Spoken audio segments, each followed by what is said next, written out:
Hello students, welcome back to Magnet Brains Hindi medium. आज मैं फिर उपस्थित हूं आपके लिए आपकी ही पाठ्य पुस्तक क्षितिज के पाठ 14 के साथ। एक कहानी यह भी लिखा गया है मन्नू भंडारी जी द्वारा। उन्होंने अपने ही जीवन से संबंधित कुछ पहलू, कुछ पक्ष हम सभी के समक्ष रखे हैं। साथ ही साथ उन्होंने अपने जीवन के संघर्ष की कहानी भी हम सबके सामने रखी है। यहाँ पर आप देख सकते हैं कि किस तरह से कोई भी कहानी जब लिखी जाती है तो अक्षरों से, शब्द शब्द से, वाक्य और वाक्य से, कथन कथन के साथ ही एक कहानी का रूप ले लेती है। कितनी ही मुश्किलें आती हैं एक पौधे को, एक बीज को पौधा बनने में, पौधे में फूल आने में। ऐसे ही नहीं बन जाते हैं, ऐसे ही नहीं खिल जाती है कोई भी पुष्प बाग बगीचों में। ठीक है, तो आज हम करेंगे पाठ 14 एक कहानी यह भी कि प्रश्न अभ्यास। और साथ ही साथ मैं आप लोगों से ये कहना चाहूंगी, प्रतिदिन की भांति जिस तरह से आप प्रत्येक वीडियो को बहुत अच्छे से सुनते हैं, देखते हैं और साथ ही साथ अपना पार्टिसिपेशन देते हैं, वैसे ही हमेशा एक्टिव रहिएगा और प्रश्नों को समझते रहिएगा। जब हम प्रश्नों को समझते हैं तो उनका उत्तर भी बहुत भली भांति हम निर्मित कर लेते हैं। आइए प्रश्न अभ्यास शुरू करते हैं। पहला प्रश्न, लेखिका के व्यक्तित्व पर किन किन व्यक्तियों का किस रूप में प्रभाव पड़ा। प्रश्न है छोटा सा लेकिन इसके मायने बहुत बड़े हैं कि लेखिका के जीवन पर किन किन व्यक्तियों का किन किन रूपों में प्रभाव पड़ा। प्रभाव सिर्फ सकारात्मक या प्रभाव सिर्फ नकारात्मक ही नहीं होता, प्रभाव कई तरह का होता है। अब देखिए किस तरह का प्रभाव पड़ा, कौन से ऐसे व्यक्ति थे जो उनके जीवन में अहम भूमिका निभाते हैं। यहां पर आप देखेंगे कि प्रमुखतः लेखिका के जीवन पर दो लोगों का प्रभाव पड़ा। पहला था उनके पिता का प्रभाव। लेखिका के जीवन पर पिताजी का ऐसा प्रभाव पड़ा कि वे हीन भावना से ग्रसित हो गईं। इसी के परिणाम स्वरूप उनमें आत्मविश्वास की कमी हो गई थी। पिता के द्वारा ही उनमें देश प्रेम की भावना का भी निर्माण हुआ था। एक तरफ आप देखिए कितना विरोधाभास झलक रहा है यहाँ पर कि एक तरफ तो पिता के कारण ही उनके मन में हीन भावना ग्रस्त हो गई थी। क्यों पता है ना, उन्होंने बिल्कुल साफ साफ शब्दों में लिखा है कि वे घर में सबसे छोटी थी, दुबली सी, मरियल सी, काली सी थी और पिताजी का गोरा रंग कमजोरी था। उनकी बड़ी बहन उनसे काफी हिष्ट-पुष्ट थी, सुंदर थी, तो पिताजी का सारा लगाव और सारा जो अटेंशन रहता है वो उनकी बड़ी बहन की तरफ था। लेकिन जब बड़ी बहन की शादी हो गई और जो भाई थे वो अपने कार्य हेतु दूसरे शहर चले गए, तब जाकर लेखिका को अपने वजूद का एहसास शुरू होना हुआ। अब उसकी एक तरफ उनके मन में पिताजी के इस व्यवहार से हीन भावना ग्रसित हो गई। वे हीन भावना मतलब अपने आप को तुच्छ सा समझना, अपने आप को निम्न समझना। और दूसरी तरफ क्या कहा है उन्होंने कि पिता के द्वारा ही उनमें देश प्रेम की भावना भी जागृत हुई। क्योंकि पिताजी का स्वभाव कैसा था, पिताजी का स्वभाव था कि उनको चाहिए था कि एक रुतबा, एक नाम होना चाहिए। यदि हम समाज में रहते हैं तो हमारा एक वजूद होना चाहिए और हमारे पास धन दौलत सब कुछ होना चाहिए, ऐसा उनका मानना था। और चूंकि उनके पास था लेकिन अचानक सडनली ही उनकी आर्थिक स्थिति कमजोर होती गई, जिसके कारण से उनकी मानसिक स्थिति एकदम विपरीत हो गई और वे शक्की स्वभाव के हो गए, क्रोधित भी हो गए और वे आर्थिक तंगी का प्रभाव अपने बच्चों के ऊपर नहीं पड़ना देना चाहते थे। इस कारण से वो बात बात पर क्रोधित होते थे और उनकी मां अर्थात लेखिका की मां पर अपना सारा गुस्सा भी उतारते थे। ठीक है, साथ ही साथ उन्होंने अपने बच्चों को कभी भी घर की चार दीवारी में कैद करके नहीं रखा, ना ही अपनी लड़कियों को किचन या जो रसोई घर रहता है उसमें ही जाने दिया।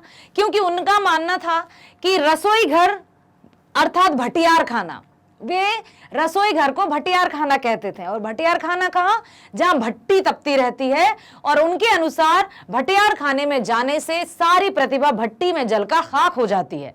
तो वे अपने बच्चों को हमेशा राजनीतिक मुद्दों पर चर्चा करने में शामिल करते थे। उनके घर में जो भी बैठकें होती थी उसमें भी लेखिका शामिल रहती थी, जिस कारण से उनके मन में क्या उत्पन्न हुआ, कौन सी भावना, देश प्रेम की भावना। ठीक है, तो ऐसा नहीं होता है कि कोई व्यक्ति यदि किसी की छवि या कोई कभी हमसे कुछ नकारात्मक या डांट डपट के कोई बात कह दे तो वो हमारा भला नहीं चाहता है। एक तरफ अच्छा है, एक तरफ बुरा भी है, एक तरफ यदि क्रोध है तो दूसरी तरफ प्रेम भी है। ठीक है, आइए और चलते हैं, देखते हैं इसी का। एक थी उनकी शिक्षिका शीला अग्रवाल का प्रभाव।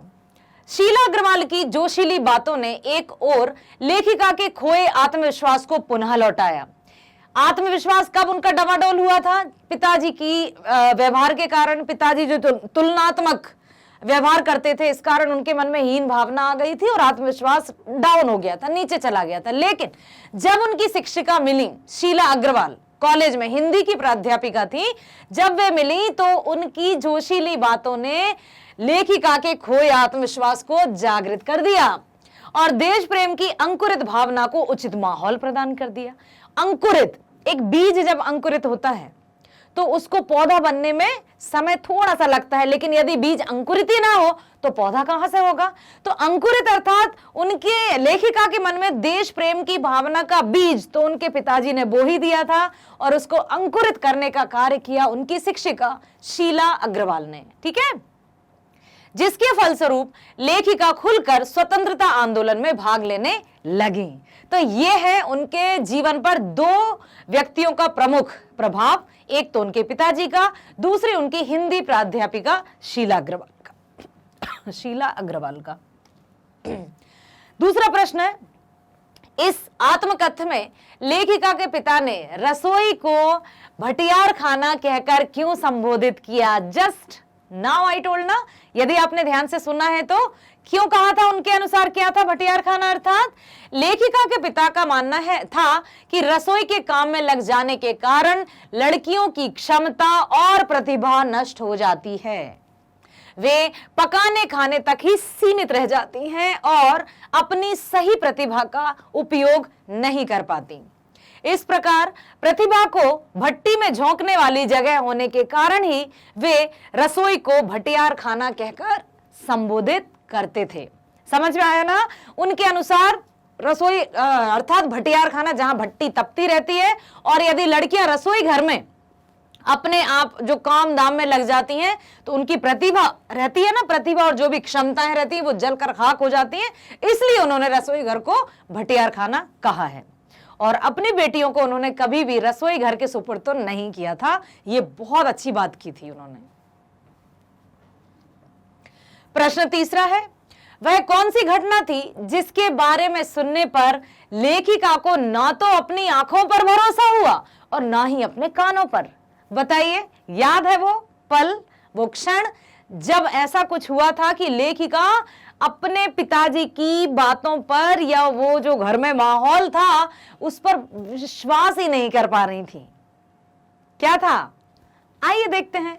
एक बार कॉलेज से प्रिंसिपल का पत्र आया। किसके नाम? लेखिका के पिताजी के नाम। लेखिका के पिताजी आकर मिले और बताएं कि लेखिका की गतिविधियों के खिलाफ क्यों ना अनुशासनात्मक कार्रवाई की जाए। पत्र पढ़कर पिताजी गुस्से से भन्नाते हुए कॉलेज गए, क्योंकि शिकायती पत्र था। किसी भी माता पिता के पास यदि अपने बच्चों के माध्यम से या वहां के प्राचार्य के माध्यम से बच्चों के खिलाफ कुछ ऐसा आता है तो ऑब्वियस ही बात है कि माता पिता और खास तौर से पिताजी तो गुस्से में आएंगे ही ना। तो उसी तरह से वो पत्र पढ़कर पिताजी गुस्से से लाल हो गए, आग बबूले हो गए, बनना गए और इसी अवस्था में वे गए कॉलेज। इससे लेखिका बहुत भयभीत हो गई कि अब क्या होगा, क्या पता प्रिंसिपल क्या क्या कहेंगी और पिताजी आकर मुझे कितना कुछ सुनाने वाले हैं। वैसे भी डरती थी, आत्मविश्वास की कमी थी ही और पिताजी से विचारों की टकराहट तो उनकी बचपन से ही थी, तो बहुत डर गई, वो भयभीत हो गई थी। परंतु अब क्या हुआ, देखिए अचानक से क्या ट्विस्ट आया कि परंतु प्रिंसिपल से मिलने तथा असली अपराध के पता चलने पर लेखिका के पिता को अपनी बेटी से कोई शिकायत नहीं रही। क्यों? कैसे हुआ? क्या हुआ? पिताजी के व्यवहार में परिवर्तन देख लेखिका को ना तो अपने आंखों पर भरोसा हुआ और ना ही अपने कानों पर। जब पिताजी को प्रिंसिपल ने बताया कि आपकी बेटी के कारण मुझे कॉलेज चलाना मुश्किल हो गया है, उसकी एक आवाज पर कॉलेज खाली हो जाता है। लेखिका के पिताजी जब सुनते जा रहे थे तो उनके मन में गर्व की अनुभूति होती जा रही थी। वे गौरवान्वित फील कर रहे थे, महसूस कर रहे थे कि यस, जो उनको चाहिए था, जैसा अस्तित्व उनको चाहिए था, वो मेरी बेटी मन्नू ने रच दिया है। और इस तरह से प्रिंसिपल की बातें सुनकर उनका गुस्सा धीरे धीरे में गर्व में परिवर्तित होता गया और जैसे ही वे घर आते हैं तो बहुत प्रशंसा करते हैं लेखिका की, जिसको सुनकर लेखिका दंग रह गई, खुशी से झूम उठी और उनको ना तो अपनी आंखों पर भरोसा हो रहा था और ना ही ये बात सुनकर कानों पर कि पिताजी उनकी प्रशंसा कर रहे हैं। How can it possible, but yes, ये सही था। अगला प्रश्न है बेटा, लेखिका की अपने पिता से वैचारिक टकराहट को अपने शब्दों में लिखिए कि किस तरह की वैचारिक टकराहट थी लेखिका और लेखिका के पिता के बीच। बताइए, वैचारिक टकराहट मतलब विचारों का क्या मतभेद, मतलब विचारों में विरोध। देखिए क्या होता है, लेखिका के अपने पिता के साथ अक्सर वैचारिक टकराहट हुआ करती थी। लेखिका के पिता यद्यपि स्त्रियों की शिक्षा के विरोधी नहीं थे। सबसे अच्छी बात तो यह है कि उस समय भी लेखिका के घर में पिताजी को बिल्कुल भी इसके विरोध नहीं थे कि बेटियों को पढ़ाने ना दिया जाए, क्योंकि उन्होंने रसोई घर से तो अपनी बेटियों को दूर रखा ही था, साथ ही साथ वे इसके विरोधी नहीं थे कि बेटियां ना पढ़ें। ये बहुत अच्छी बात थी, ठीक है। परंतु वे स्त्रियों का दायरा चार दीवारी के अंदर ही सीमित रखना चाहते थे। एक तरफ वे शिक्षा के विरोधी नहीं थे तो दूसरी तरफ उनको लड़कियों का घर से बाहर निकलना भी पसंद नहीं था। यह कैसे हो सकता है, ठीक है। परंतु लेखिका खुले विचारों की महिला थी। इस तरह का माहौल होने के बावजूद लेखिका ने अपने विचारों को और अपने पंखों को ओढ़ने से और स्वयं को आजाद होने से और जो उनको चाहिए था, जो उनको करना था, वो करने से नहीं रोका। ना ही सिर्फ घर में घर दब्बू बनकर रही, बल्कि आज आप देख सकते हैं कि वे कितनी प्रसिद्ध हैं, हम सब उनकी चर्चा कर रहे हैं, ठीक है। खुले विचारों की थी। लेखिका के पिता लड़की की शादी जल्दी करने के पक्ष में थे, लेकिन लेखिका जीवन की आकांक्षाओं को पूर्ण करना चाहती थी। जैसा कि हमने पाठ में पढ़ा था कि उस समय लड़कियों की विवाह की उम्र 16 वर्ष की थी और इसी आयु में उनकी जो बड़ी बहन थी, इससे कम या इसी आयु में उनकी बड़ी बहन का विवाह भी हो गया था और वे विदा भी हो चुकी थी।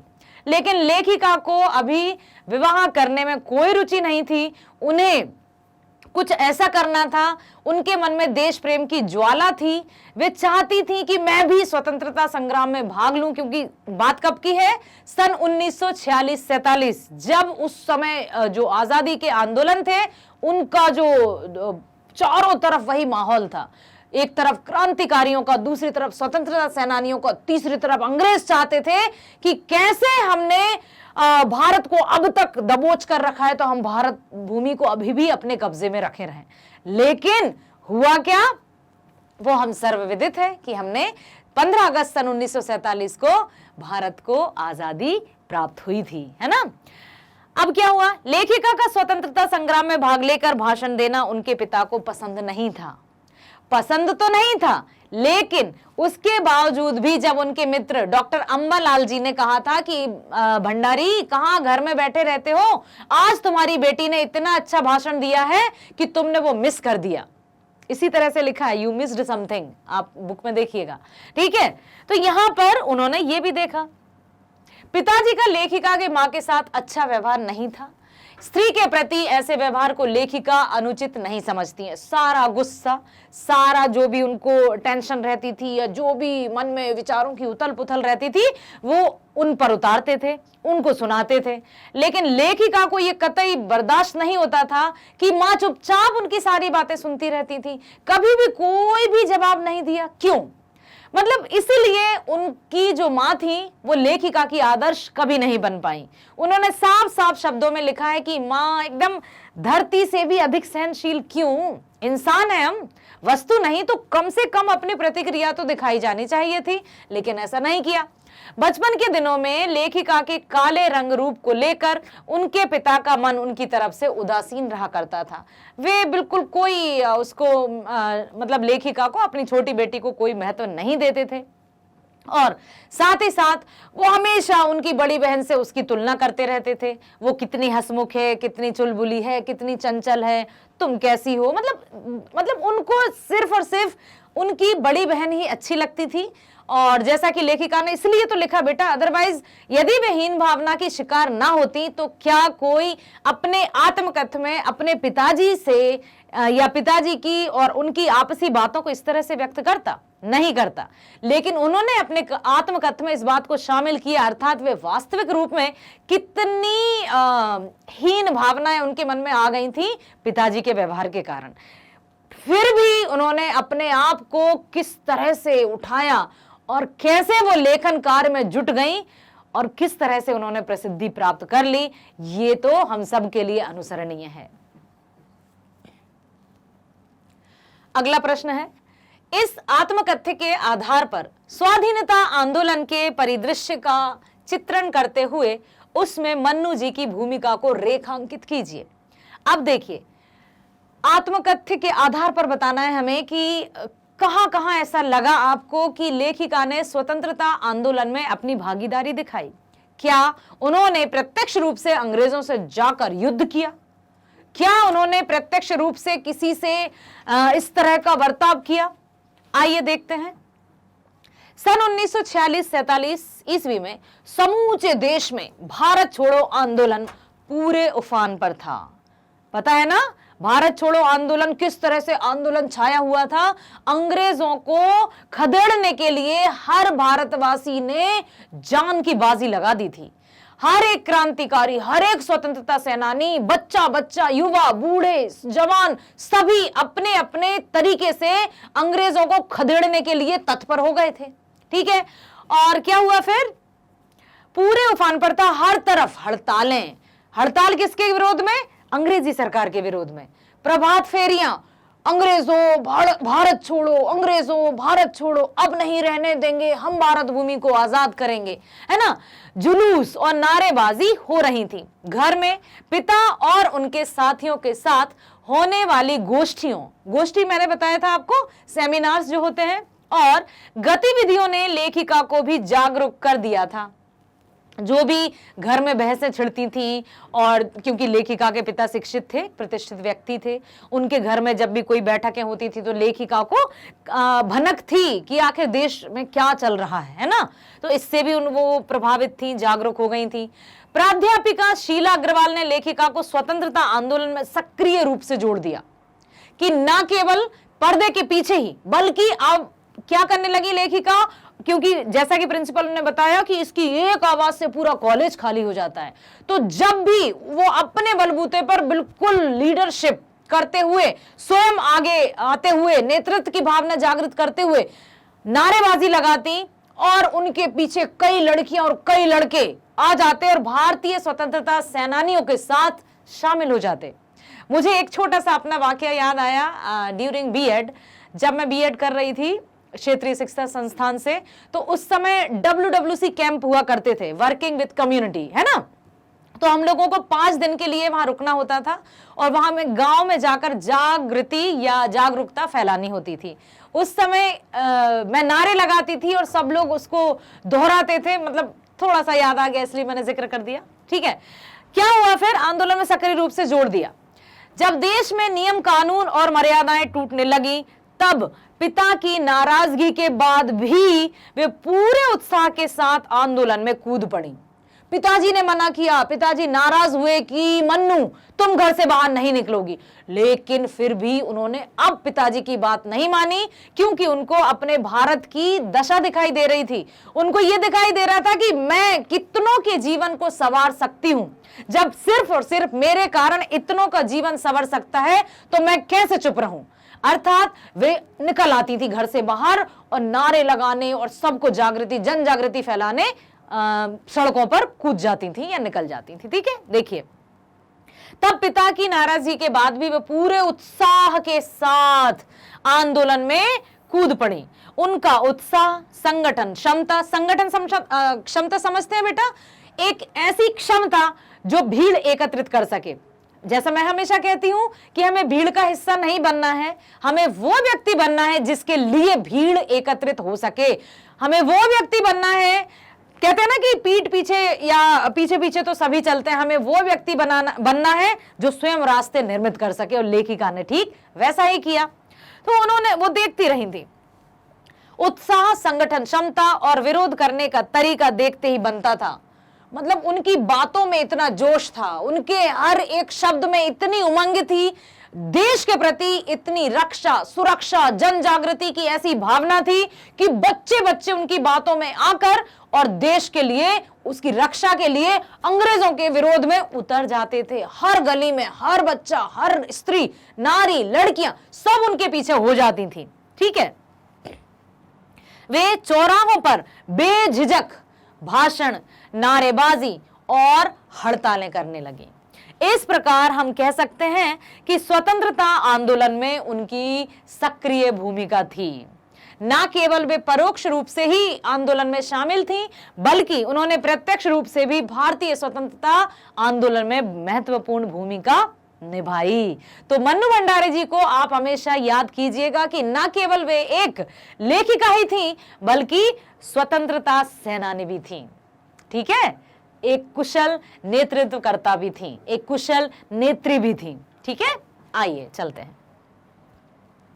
प्रश्न है अगला, लेखिका ने बचपन में अपने भाइयों के साथ गिल्ली डंडा तथा पतंग उड़ाने जैसे खेल भी खेले, किंतु लड़की होने के कारण उनका जो दायरा है वो किस तरह का था?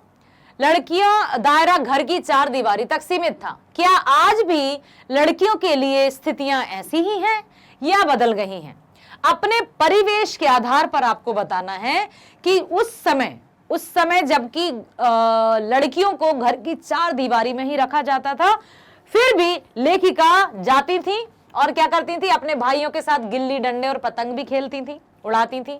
लेकिन अब क्या है, तो आज की स्थिति और तब की स्थिति में क्या आपको कोई परिवर्तन नजर आते हैं? क्या आज भी लड़कियों को चार दीवारी में ही रखा जाता है? क्या आज भी लड़कियों को सिर्फ ये कहा जाता है कि तुम घर तक सीमित रहो? ऐसा कुछ है? वो आपको अपने परिवेश अर्थात अपना जो माहौल है, जो वातावरण है, उसके आधार पर बताना है। आइए सुनते हैं यहां क्या है। अपने समय में लेखिका को खेलने तथा पढ़ने की आजादी तो थी, लेकिन अपने पिता द्वारा निर्धारित गांव की सीमा तक ही। जितनी सीमा निर्धारित कर दी गई थी कि यहां जा सकती हो, यहां खेल सकती हो, तो उस सीमा के अंदर ही वे करती थी। लेकिन बाद में तो आपने देखा ना किस तरह से पिताजी की नाराजगी को भी दरकिनार करते हुए भारतीय आंदोलन में कूद पड़ी थी वे। ठीक है, परंतु आज स्थिति बदल गई है। यस, बिल्कुल बहुत बदल गई है। आज लड़कियां एक शहर से दूसरे शहर शिक्षा ग्रहण करने तथा खेलने भी जाती हैं। हर एक क्षेत्र में हम देखते हैं कि महिलाओं ने अपना परचम गाड़ दिया है, अपना झंडा लहरा दिया है, अपने वजूद का डंका बजा दिया है। ना केवल चार दीवारी में कैद रहकर, ना केवल सीमित दायरे में कैद रहकर, बल्कि अपना प्रतिभा, अपना हुनर, अपने गुण, अपने चरित्र, अपने आचरण से अपने समाज में एक सकारात्मक ऊर्जा का संचार भी कर दिया है। और ये ऐलान कर दिया है कि जो समाज के ठेकेदार थे, जो रूढ़िवादिता के पुजारी थे, वे देख लें कि क्या कर सकती हैं लड़कियां। लड़कियां सब कुछ कर सकती हैं, उनके लिए कुछ भी सीमित नहीं है कि ये वो नहीं कर सकती हैं या ये वे नहीं कर सकती हैं, ये कार्य सिर्फ पुरुषों के लिए है और ये सिर्फ महिलाओं के लिए। ऐसा अब नहीं है। ठीक है, आज की स्थिति बदल गई है। आज लड़कियां एक शहर से दूसरे शहर शिक्षा ग्रहण करने जाती हैं, खेलने जाती हैं। ऐसा केवल भारत तक ही सीमित नहीं है, बल्कि आज भारतीय महिलाएं विदेशों तक, अंतरिक्ष, कल्पना चावला और भी ऐसे कई नाम हैं जो आप देख सकते हैं कि जल सेना, थल सेना, वायु सेना, खेल, फिल्मी जगत, राजनीति, शिक्षा, हर एक क्षेत्र में लड़की अव्वल आती हैं, लड़कियां अव्वल आती हैं। और इस बात को हमें मानना ही होगा क्योंकि ये बात सत्य है। ठीक है, दुनिया में अपने देश का नाम भी रोशन कर रही हैं, परंतु इसके साथ दूसरा पहलू यह भी है कि आज भी हमारे देश में कुछ लोग स्त्री स्वतंत्रता के पक्षधर नहीं हैं। आज भी कुछ ऐसे विचारधारा या ऐसे रूढ़िवादी लोग हैं जिन्हें लड़कियों का या स्त्रियों का घर से बाहर निकलना पसंद नहीं है। आज भी कुछ ऐसे स्थान हैं जहां लड़कियों के साथ भेदभाव किया जाता है। आज भी कुछ ऐसे इंटीरियर इलाके हैं या ग्रामीण क्षेत्र हैं जहां पर शिक्षा के अभाव के कारण स्त्रियों को पीछे रहना पड़ता है, स्त्रियों को अपने वजूद का एहसास ही नहीं है, स्त्रियों को अपने बोलने तक की आजादी नहीं है। ऐसा भी है, लेकिन जितना था उससे बहुत सीमित। आगे आप है ना जो समाज का एक बहुत अच्छे समाज का निर्माण करेंगे, तो आगे धीरे धीरे हम देखेंगे कि जो एरिया बचा हुआ है, जो क्षेत्र बचा हुआ है जिसमें लड़कियों को अभी भी सीमित दायरे में रखा जाता है, वो भी धीरे धीरे बंद हो जाएगा, अर्थात लड़कियों को खुला वातावरण मिल जाएगा। ठीक है, अगला प्रश्न है, मनुष्य के जीवन में आस पड़ोस का बहुत महत्व होता है, परंतु महानगरों में रहने वाले लोग प्रायः पड़ोस कल्चर से वंचित रह जाते हैं। इस बारे में अपने विचार बताइए बेटा कि पड़ोस कल्चर क्या है। लेखिका ने पड़ोस के साथ कल्चर क्यों जोड़ा, हिंदी के साथ अंग्रेजी क्यों जोड़ी, क्या कहना चाहती हैं लेखिका कि मनुष्य के जीवन में आस पड़ोस का महत्व तो होता है, लेकिन फिर भी आजकल लोग पड़ोस कल्चर से वंचित हैं, ऐसा क्यों? क्या हम इसमें सिर्फ नकारात्मक पहलुओं को ही देखेंगे कि लोग अपने आप में ही रम गए हैं, स्वार्थी हो गए हैं, सिर्फ और सिर्फ स्वयं तक सीमित हो गए हैं, उनको और किसी की कोई परवाह नहीं है, क्या हम ये कहेंगे? या दूसरी तरफ हम ये कहेंगे कि समय और भागदौड़ इस कदर हो गई है कि लोगों को एक दूसरे से बातचीत करने तक का समय नहीं मिलता? क्या इस तरह से हम कह सकते हैं? आज मनुष्य के संबंधों का क्षेत्र सीमित होता जा रहा है, मनुष्य आत्म केंद्रित होता जा रहा है, सेल्फ सेंटर्ड। उसे अपने सगे संबंधियों तक के बारे में अधिक जानकारी नहीं होती है। किस तरह से पहले संयुक्त परिवार हुआ करते थे, ज्वाइंट फैमिली हुआ करती थी, जहां दादा दादी चाचा चाची सब लोग एक साथ मिलकर रहा करते थे, लेकिन अब वे परिवार एकल परिवार में होते जा रहे हैं, परिवर्तित। ठीक है, यही कारण है कि आज के समाज में पड़ोस कल्चर लगभग लुप्त होता जा रहा है। लोगों के पास समय का अभाव होता जा रहा है, मनुष्य के पास इतना समय नहीं है कि वो अपने पड़ोसियों से मिलकर उनसे बातचीत भी करे, अर्थात इतना सीमित, इतनी भागदौड़ की समझ ही नहीं आता है कि घर में यदि 5 सदस्य रह भी रहे हैं तो वे आपस में भी बात नहीं कर पाते हैं, इतने व्यस्त रहने लगे हैं। क्या कारण है इसका? क्या दुनिया भाग रही है? क्या दुनिया सिर्फ और सिर्फ आत्म केंद्रित हो गई है या सेल्फ सेंटर्ड हो गई है, जिसे किसी की कोई परवाह नहीं? दुनिया क्या हो रहा है, किसको क्या आवश्यकता है, किसी को कोई परवाह नहीं। क्या इतना स्वार्थी हो गया है मनुष्य? बताइए आप, क्या अपने आप में सीमित रहना या सेल्फ सेंटर्ड या आत्म केंद्रित होना व्यक्ति को स्वार्थ की तरफ ले जा रहा है? क्या रीजन है इसका, क्या कारण है? बताइए जल्दी। मैंने आपसे पूछा कि आखिर ऐसा क्या कारण है, बताइए। कहीं ना कहीं व्यस्तता, कामकाज। आजकल तो पहले क्या लोग काम नहीं करते थे? क्या पहले व्यस्त नहीं रहते थे? क्या पहले अपने आप भोजन पानी सब मिल जाता था? लेकिन कहीं ना कहीं पहले के समाज और आज के समाज, पहले की दिनचर्या और आज की दिनचर्या में जमीन आसमान का अंतर तो आया है। ठीक है, संयुक्त परिवार से एकल परिवार हो गए हैं और एकल परिवार होने के साथ साथ ही सब व्यस्त हैं। बच्चों को विद्यालय छोड़ने या ले जाने के भी तरह तरह के से क्या हो रहा है कि माता पिता दोनों वर्किंग हैं। अब क्या करें, बच्चे को विद्यालय छोड़ने या लेने या छोड़ने का कार्य भी दूसरे व्यक्तियों पर निर्भर है, क्योंकि कार्य का इतना हो गया है विकास। अर्थात अपने आप में हम सकारात्मक पहलू भी तो देखें बेटा कि आज का जो नागरिक है वो अपने आप को व्यस्त रखते हुए विकास करना चाहता है, ये भी हम कह सकते हैं। और प्रत्येक नागरिक, किसी भी देश की आर्थिक स्थिति मजबूत कब मानी जाती है? कोई भी देश विकसित देश कब कहलाता है? जब वहां की आर्थिक स्थिति मजबूत हो। और यदि हर एक व्यक्ति कार्य करेगा तो आर्थिक स्थिति मजबूत होगी ना, तो कहीं ना कहीं हम अपने देश को विकसित करने के लिए जुटे हुए हैं। ठीक है, तो हर तरफ से यथा दृष्टि तथा सृष्टि।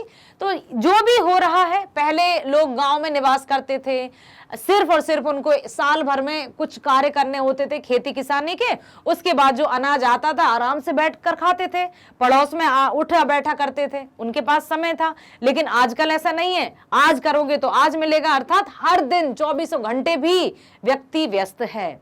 ठीक है, तो सब कुछ है, पहले भी कुछ अच्छा था, पहले भी कुछ कमियां थी, आज भी कुछ अच्छा है, आज भी कुछ कमियां हैं। तो क्यों ना हम पहले की अच्छाइयों को लेकर और आज की अच्छाइयों को जोड़कर एक नए समाज का निर्माण करें, है ना। चलते हैं आगे। इस आत्मकथ्य में मुहावरों का प्रयोग करके लेखिका ने रचना को रोचक बनाया है। रेखांकित मुहावरों को ध्यान में रखकर कुछ और वाक्य बनाइए। इस बीच पिताजी ने एक निहायत दकियानूसी मित्र ने मतलब पिताजी के एक निहायत दकियानूसी मित्र ने घर आकर अच्छी तरह से पिताजी की लू उतारी। दकियानूसी समझते हैं, एकदम निम्न सोच वाले कि अरे लड़कियों को बाहर क्यों जाने देते हो, अरे ऐसा क्यों करते हो, मतलब जो शिक्षा से दूर रहते हैं। तो अब लू उतारी मतलब पिताजी को बहुत खरा खोटा सुनाया। किस तरह से, जैसे यदि दूसरा हम वाक्य बनाए तो होमवर्क ना करने से शिक्षक ने अच्छी तरह से छात्र की लू उतारी कि क्यों नहीं किया वर्क, जब आपको कार्य दिया था तो आपको समय पर अपना कार्य करना चाहिए, क्यों हम आज के कार्य को कल पर टालें, काल करे सो आज कर, आज करे सो अब पल में परलय होएगी, बहुरी करेगा कब।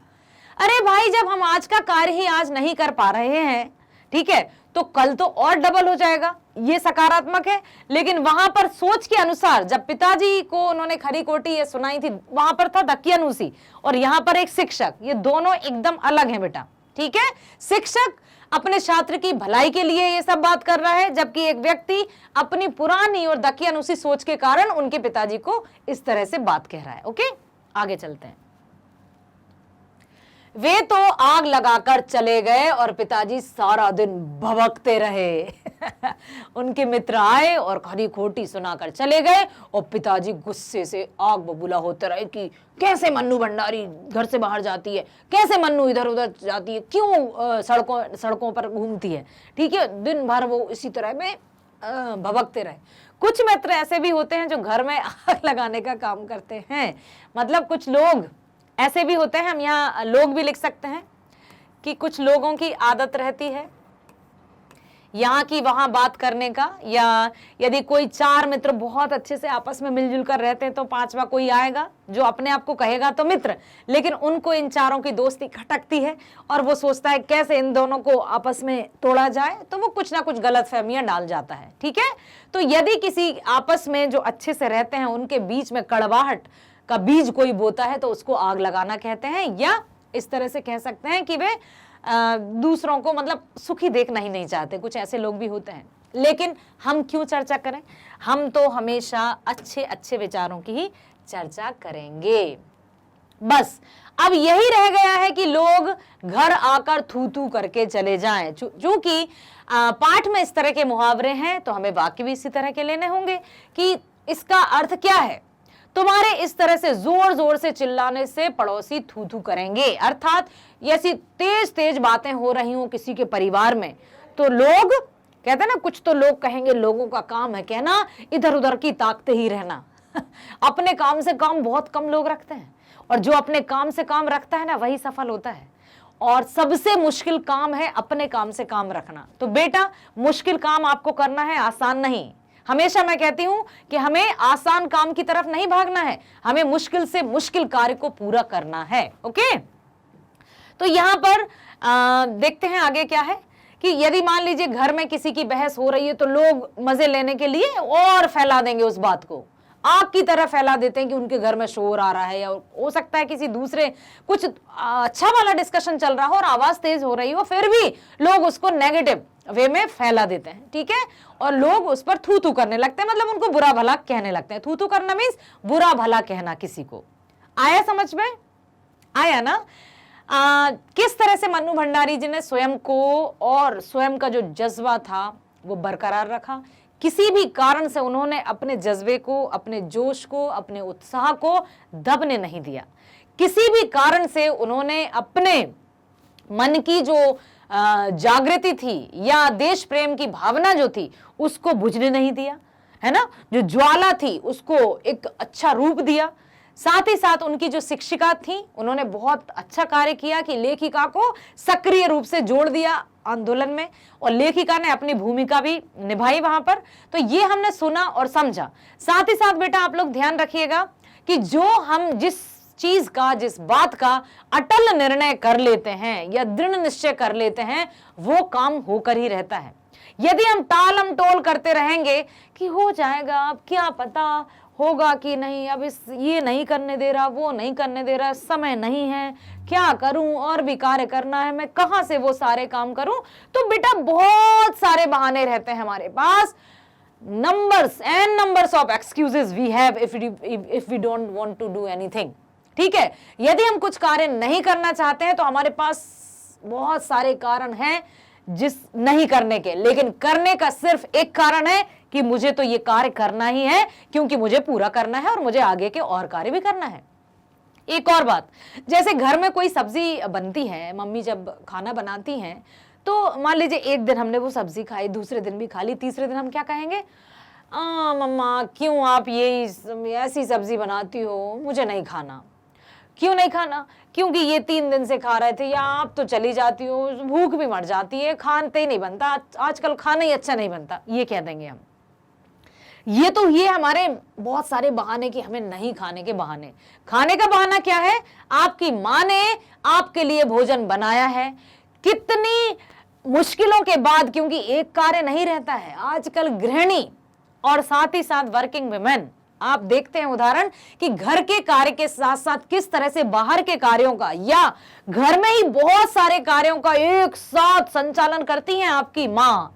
हाथ दो हैं लेकिन कई हाथ स्वरूपा बन जाती हैं माँ। ठीक है, एक मस्तिष्क है लेकिन कई तरह से सोचती हैं आपकी माँ। तो आप यदि नहीं खाने के 100 बहाने बनाते हैं ना, तो खाने का सिर्फ और सिर्फ एक कारण है कि आपको खाना है, क्योंकि आपकी माँ ने आपके लिए बनाया है। तो बहाने कभी मत खोजिएगा, एक्सक्यूजेस कभी मत दीजिएगा, जो कार्य जब करना है तब ही कीजिएगा।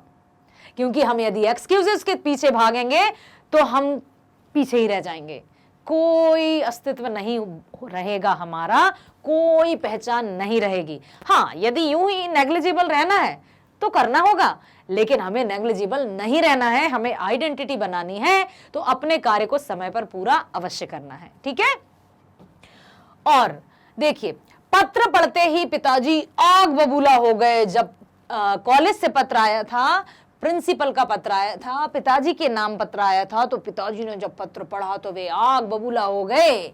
मेरे स्कूल नहीं जाने से पिताजी आग बबूला हो गए। बिल्कुल होंगे ही, क्यों नहीं गए भाई?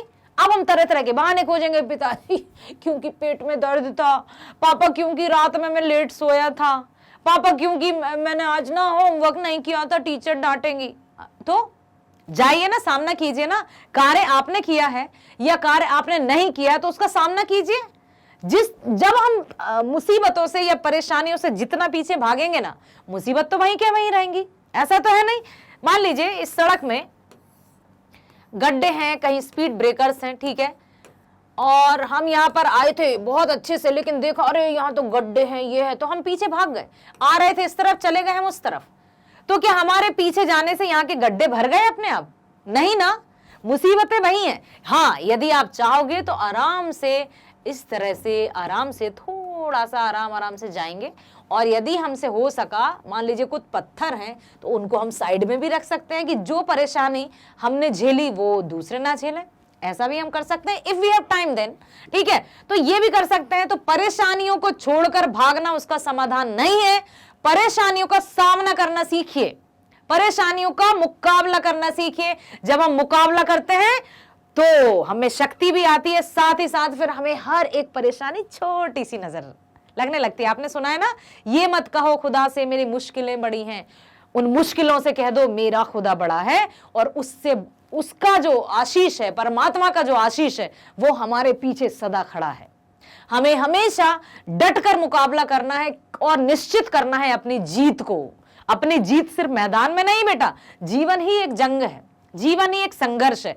कदम कदम पर हमें कई तरह के दुश्मन मिलेंगे, और दुश्मन ये जरूरी नहीं है कि सिर्फ इंसानी रूप में मिले या राक्षसों के रूप में मिले, परेशानी के रूप में मिल सकते हैं। आग, हवा, पानी, आंधी, तूफान, बहुत सारे गड्ढे, बहुत सारे रूप में हमारे दुश्मन मिल सकते हैं। तो उन शत्रुओं से विजय प्राप्त करने के लिए हमें मेंटली स्ट्रांग होना पड़ेगा।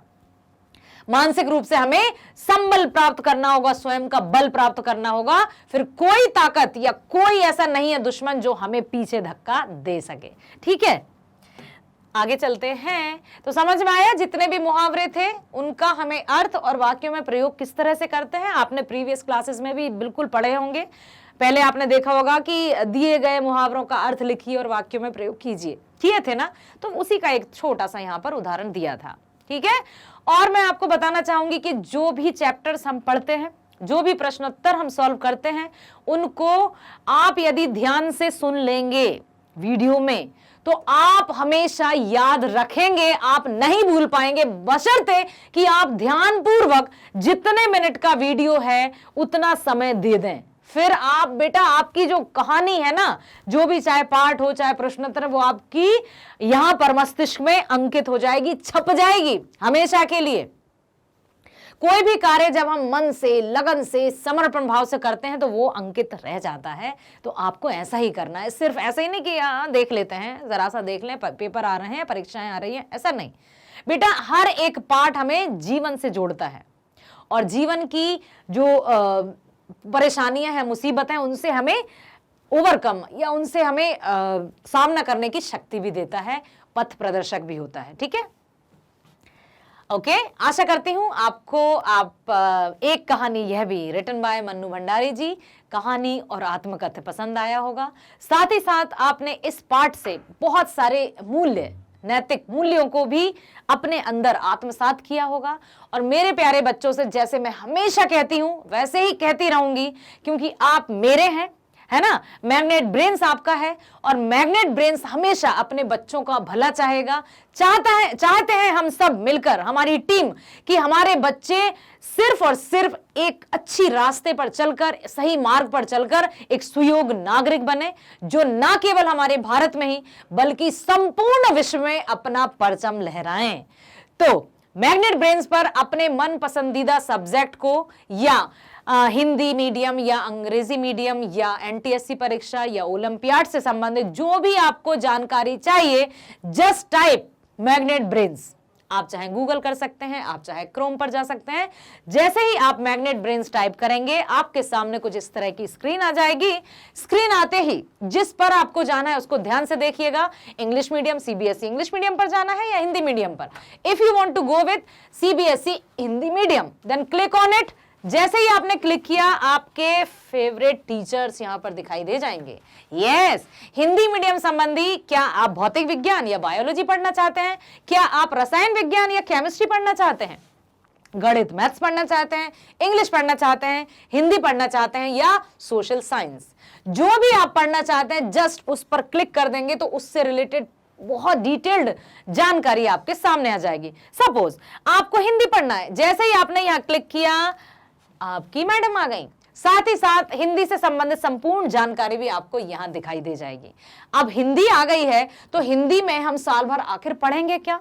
इसको जानने के लिए सबसे पहले आपको क्या करना होगा? आपको पाठ्यक्रम जानना होगा। पाठ्यक्रम अर्थात सिलेबस। जैसे ही हम सिलेबस पर क्लिक करेंगे तो आपके सामने, हाँ भाई हाँ, मैडम आ गई हैं, साथ ही साथ आपकी किताबें भी आ गई हैं।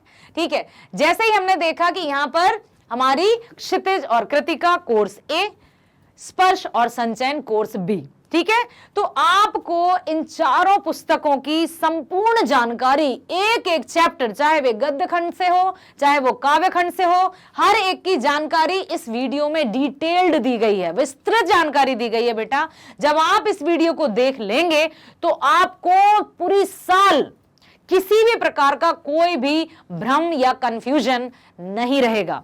तो स्किप मत कीजिएगा और एक एक चैप्टर के नाम, कवि का नाम, साथ ही साथ उनका डिस्क्रिप्शन भी यहां पर बताया गया है। तो अच्छे से देखिएगा और सुनिएगा, और साथ ही साथ अपने फ्रेंड्स को भी वीडियो शेयर कीजिएगा, लाइक कीजिएगा, सब्सक्राइब कीजिएगा।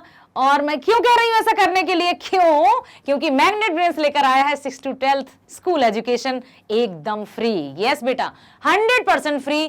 कभी आपको कोई पेड सब्सक्रिप्शन के लिए नहीं कहा जाएगा। कभी आपसे ये नहीं कहा जाएगा कि बस बस बस बस बस अब रुक जाइए, थोड़ा सा तो पैसा दे दीजिए। नो, नेवर, कभी नहीं। कभी नहीं मीन्स कभी नहीं। आपको हमेशा आप पढ़ लीजिए, आपके भाई बहन पढ़ लेंगे, छोटे भाई बहन, इवन जब तक आपके बच्चे भी आ जाएंगे ना तब तक और भी हमेशा भी ये वीडियोस चलते रहेंगे। तो आप मैग्नेट ब्रेन्स पर हमेशा बने रहिए, अधिक से अधिक लाइक कीजिए, सब्सक्राइब कीजिए, अपने फ्रेंड्स में, अपने परिचितों में, अपने परिजनों में चैनल की लिंक शेयर कीजिए ताकि वे भी इसका लाभ उठा सकें। बेटा थैंक यू सो मच, मिलते हैं नेक्स्ट वीडियो में, बाय बाय।